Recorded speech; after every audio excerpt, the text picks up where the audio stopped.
Olá, estudantes de segundo ano, tudo bem? Sejam bem-vindos a mais uma semana do SP com você na disciplina de Biologia. Meu nome é Ivan Santos, sou professor do Sistema Positivo de Ensino e nessa semana vamos continuar explorando o reino Animalia, em busca da Terra Prometida, será? Enfim, temos o primeiro coordato a realmente fixar ali presença na Terra em definitivo. Vamos falar da classe Reptilia. Para isso, vou convidar você a pegar o seu livro, dê um pause aí, pega o seu livro, livro 6, página 48, e vamos discutir desde a evolução dos répteis, o que eles apresentaram de novo para conquistar um novo ambiente, o ambiente terrestre, beleza? Então vamos lá, répteis. Ótimo, répteis então. Para começar a falar de répteis, nós vamos voltar um pouco do tempo e comentar sobre a origem dos répteis, né? E principalmente o parentesco que tem com os dinossauros. E para entender que a classe reptília, como se apresenta no livro de vocês, como é ensinado no ensino médio, ela está mudando aos poucos. E isso faz todo sentido. E vamos entender por quê. Na página 48 do livro de vocês, mostra um cladograma. E nesse cladograma eu tenho dois ramos interessantes. Um ramo para lagartos e serpentes. E outro ramo mostrando um ancestral comum entre crocodilianos, que nós vamos saber o que é, entre dinossauro ornitisquianos e dinossauro saurisquianos, além das aves. Ora, lagartos e serpentes hoje são considerados répteis e estão na mesma classe.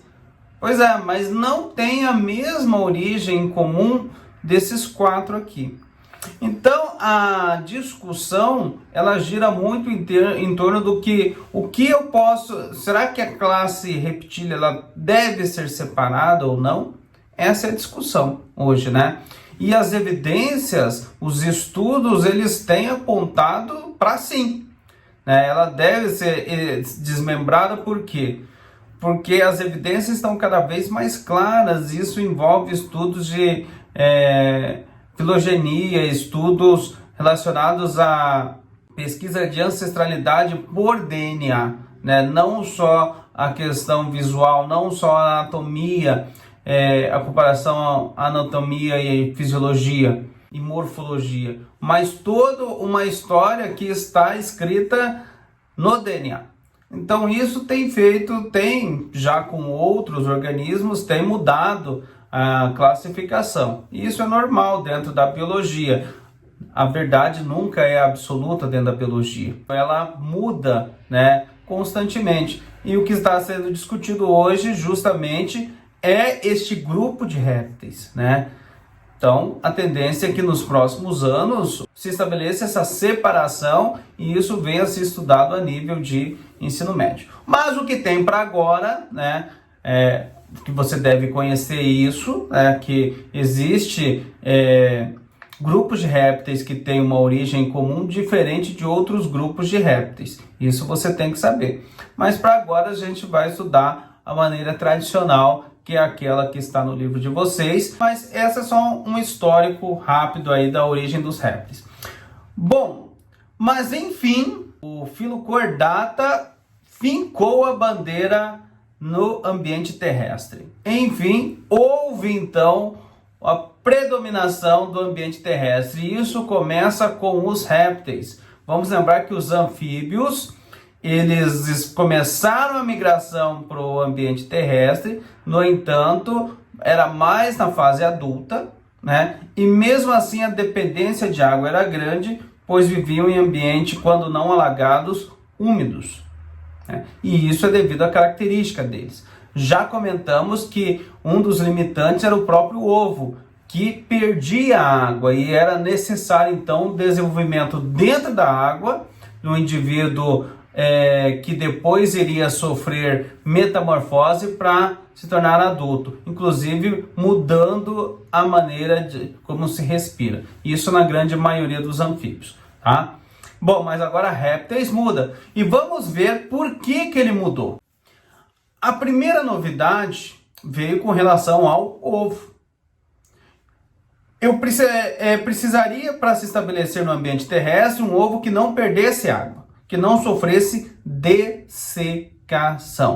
A partir disso, então, o ovo que os répteis apresentaram e que possibilitou fixar de vez no ambiente terrestre, ele tinha casca, né? Ou seja, ele era espesso.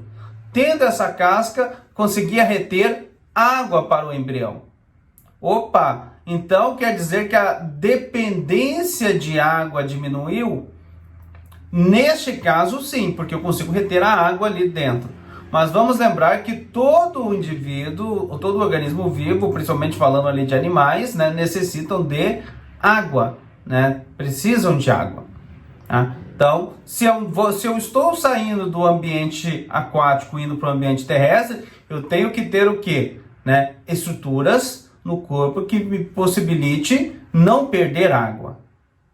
Não é mesmo? Já que eu dependo de água. E é isso que apresentou de novidade os répteis. Então, primeiramente, começou pelo ovo. Uma estrutura, uma casca, onde não se perdia água para o ambiente. Isso possibilitava o desenvolvimento do embrião. Além disso, apareceu anexos embrionários que eu encontro também encontro nos humanos, né? Anexos embrionários. Quais anexos embrionários? Então, eu tenho ali, por exemplo, um anexo que se chama âmnio, que se você olhar naquela árvore filogenética que nós já abordamos em aulas anteriores, o âmnio está presente ali em répteis, em aves e em mamíferos. Tá? O âmnio, ele tem uma função de proteção, né, do embrião contra choques mecânicos e também a questão da hidratação. Ele retém água ali para que o embrião não sofra dessecação. Tá? Além disso, nós temos aqui a alantoide. Por quê? Porque o embrião também vai começar a fazer o quê? Né? No desenvolvimento dele, ele vai eliminar excretas. Para isso, eu preciso de uma estrutura que faça esse armazenamento, uma vez que o ovo está fechadinho ali, né? Então, quem vai fazer este é o alantoide, vai fazer ele funcionar como armazenamento de excretas desse indivíduo, né, do embrião. Outro anexo embrionário bem conhecido de vocês é o saco vitelino, porque nós temos no nosso desenvolvimento o saco vitelino, né? O que é o saco vitelino? É o que vai permitir a nutrição através do cordão umbilical. Essa nutrição ali vai ter nutrientes, uma reserva nutritiva para que o embrião possa fazer o quê? Possa se alimentar e se desenvolver nesse período ali em que ele está dentro do ovo, né? Então o saco vitelino vai proporcionar isso. Mas também há necessidade de respiração, né? Você está num ambiente em que fechado, que não permite a perda de água. Perfeito. Mas você precisa da entrada de gás, da troca gasosa.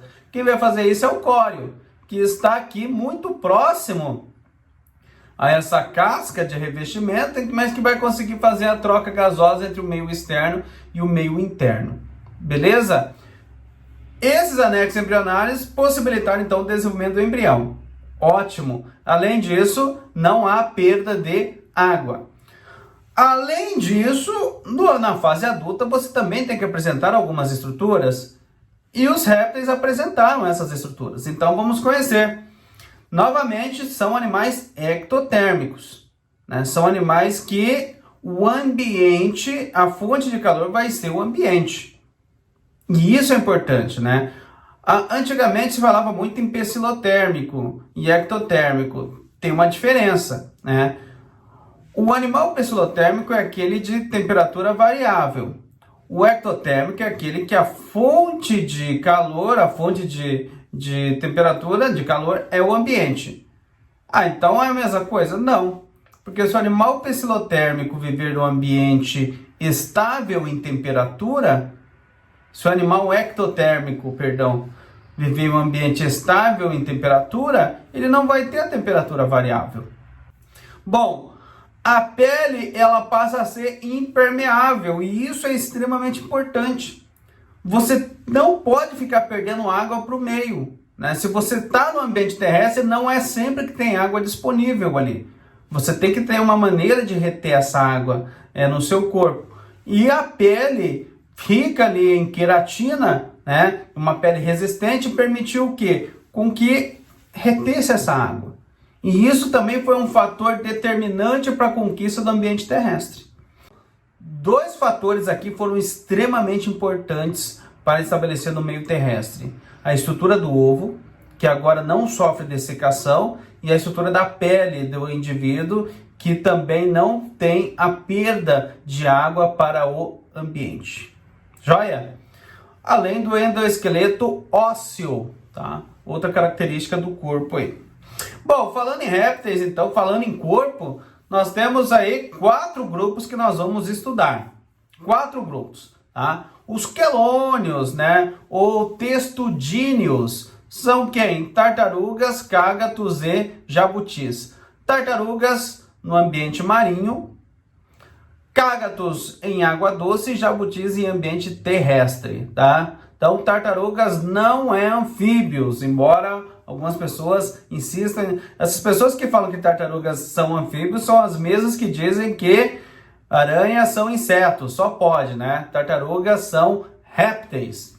Temos a ordem Squamata, tá? Os escamados são lagartos, camaleões, iguanas e serpentes, né? Os ofídeos, que nós vamos estudar a parte também. Temos as rincocefalia, né? Essa ordem que está praticamente extinta, exato, ela tem 2 espécies, são as tuataras. E temos a crocodília, que quando a gente fala em répteis, parece que é a primeira coisa que vem à cabeça, né? Jacarés, crocodilos e gravitais, tá? Agora, uma outra divisão, essa não tão refinada assim, é essa aqui. Não crocodilianos e crocodilianos, tá? E eu vou explicar por que essa diferença. Ela está relacionada bastante ao mecanismo de circulação, ao coração, ao sistema circulatório. Então vejam aqui essas 2 figuras. No A eu tenho uma estrutura, o coração, formada por um átrio direito, um átrio esquerdo e um ventrículo. Notem que o ventrículo ele praticamente se fecha, formando 2 cavidades, 2 câmaras, mas ainda não há esse fechamento. Desta maneira, eu tenho o sangue venoso e o sangue arterial se misturando. Tá? Perfeito? Aqui está. Agora, olhe na letra B. A letra B mostra 4 cavidades, quase igual à nossa, né? Aos mamíferos. Vamos ver, átrio direito, ventrículo direito, átrio esquerdo, ventrículo esquerdo. Supostamente, o sangue venoso e arterial não se misturam, não é isso? Olha aqui, eu tenho, enfim, a divisão do ventrículo em 2 câmaras. Supostamente, porque aparece uma estruturinha safadinha chamada foramen de Paniza. Aqui está em destaque. Aqui ainda há uma conexão entre os 2 tipos de sangue. Aqui há mistura entre o sangue arterial e venoso. Por isso que não crocodilianos, que é o A, eu tenho 2 átrios e um ventrículo, mas eu tenho circulação dupla e incompleta porque o ventrículo não está fechadinho. Perfeito? Aqui está. No B, que são os crocodilianos, eu tenho 2 átrios, 2 ventrículos, a circulação é dupla, mas é incompleta porque tem a foramen de Paniza, que é o canal ali que permite ali a mistura. Entendido? Tá? Então, olhem as 2 estruturas, A e B, e comparem, né? Realmente há uma diferença. Vamos falar então das ordens, né? Dos grupos ali dentro dessa classe reptília. Nós temos os quelônios, né? Que são as tartarugas, cágatos e jabutis, né? Por que eles são quelônios? Porque ele tem uma estrutura chamada carapaça, de plastrão, né? Então, essa estrutura é protetora. Então, protege esse animal contra predadores, né?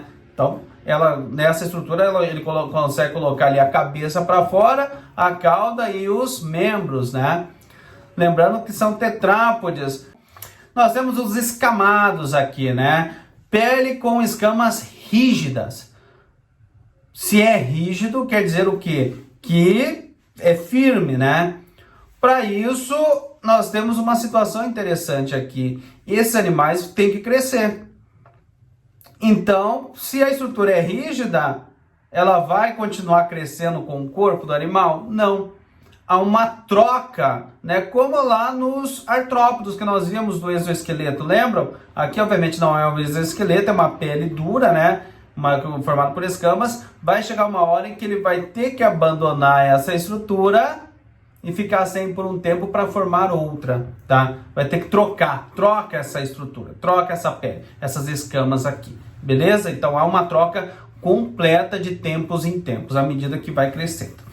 Nós temos dois grupos aqui importantes, tá? Nós temos os lacertílios, são os lagartos, são tetrápodes, ou seja, eu tenho 4 patinhas aqui, 2 dianteiras e 2 traseiras, tá? E eu tenho os ofídeos, que são as serpentes. Atenção, serpentes não têm patas, tá? Aí eu sei que parece lá nos diplópodos e quilópodes, 1 par, 2 pares de patas por segmento. Serpentes, esquece isso, não tem patas, tá? A locomoção é por contração muscular, não tem patas.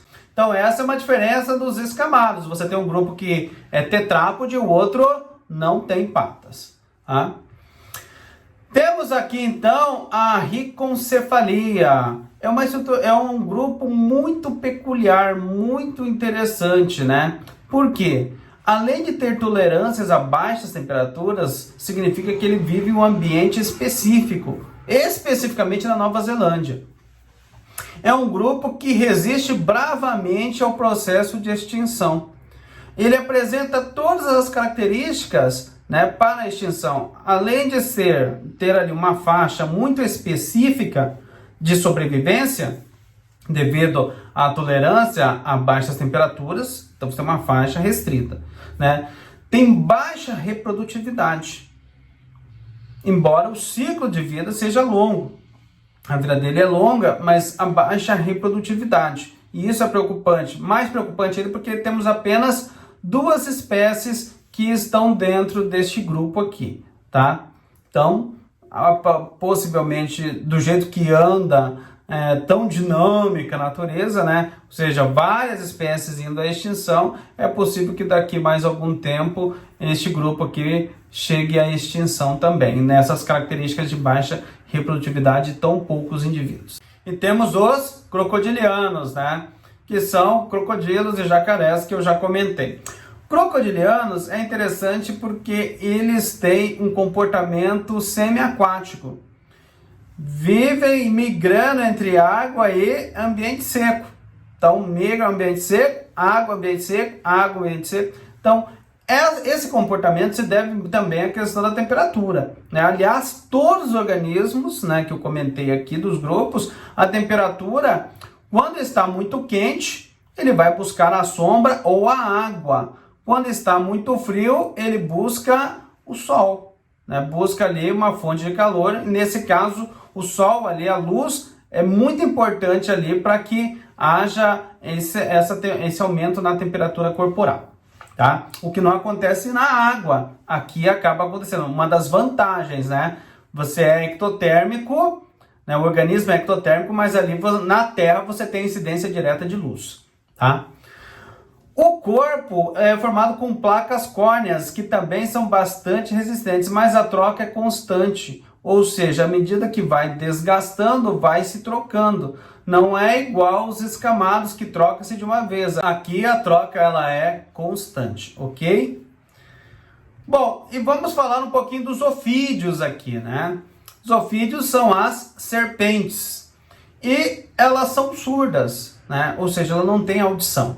Mas ela tem todo um mecanismo interessante do corpo dela que permite ter a sensação de presença, ter o senso de localização, ter o reconhecimento de mudança do ar. Olha só que interessante. Os órgãos de Jacobson permitem a detecção de odores. Eles se encontram no céu da boca. Quem vai auxiliar é essa língua bifurcada. Toda hora a serpente vai estar projetando a língua para fora e trazendo para dentro.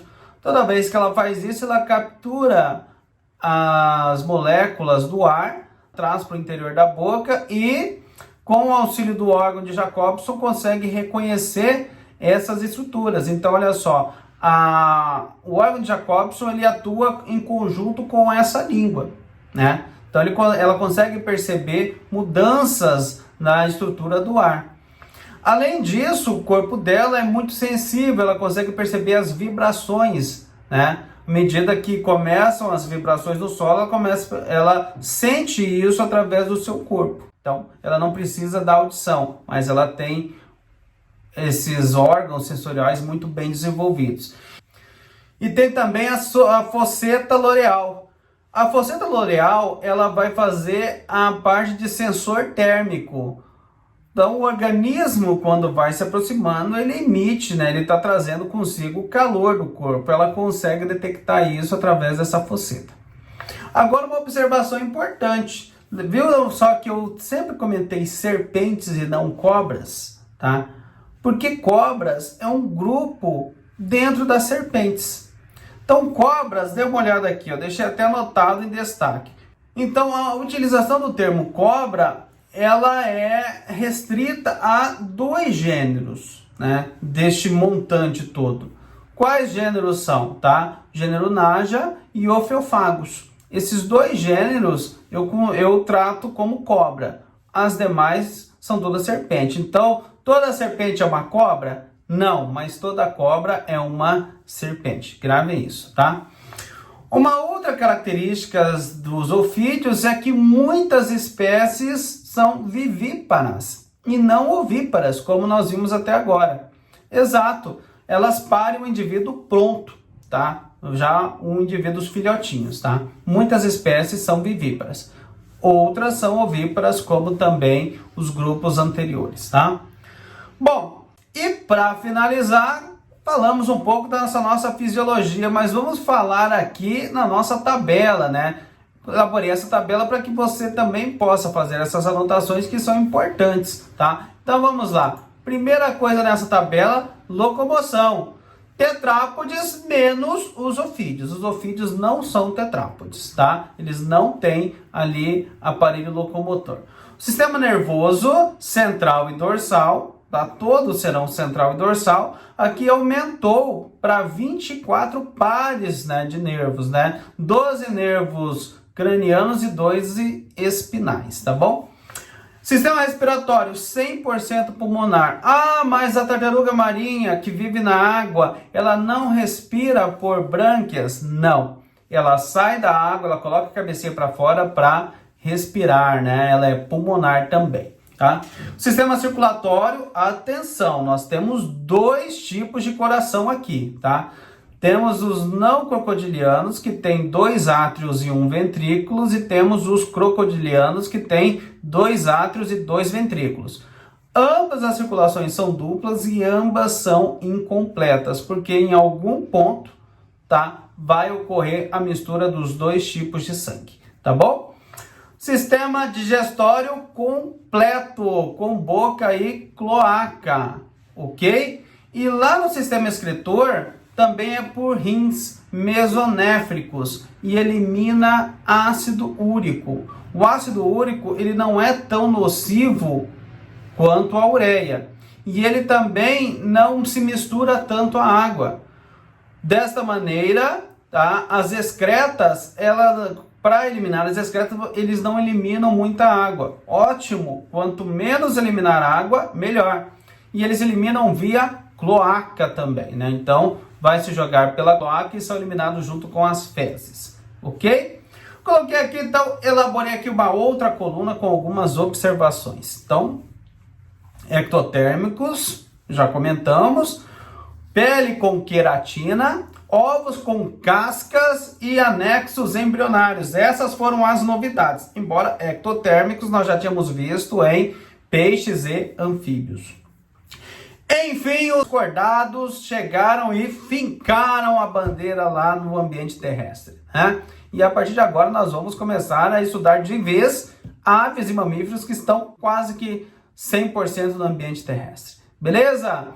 Pessoal, uma ótima leitura para vocês. Leiam novamente. Eu sempre talvez deixe passar uma observação ou outra. Assistam a live com o professor Antônio, ele sempre traz outras observações que são complementares. Isso é importante, né, para vocês, além da correção dos exercícios, ok? Que, aliás, eu deixei alguns para vocês aqui. Divirtam-se, tentem fazer, que é a partir disso que você enxerga as dificuldades, né? E aí, se possível, nós tentamos esclarecê-las via revisão ou via resolução de questões mesmo, tá bom? Grande abraço, boa semana e tchau para vocês. Tchau!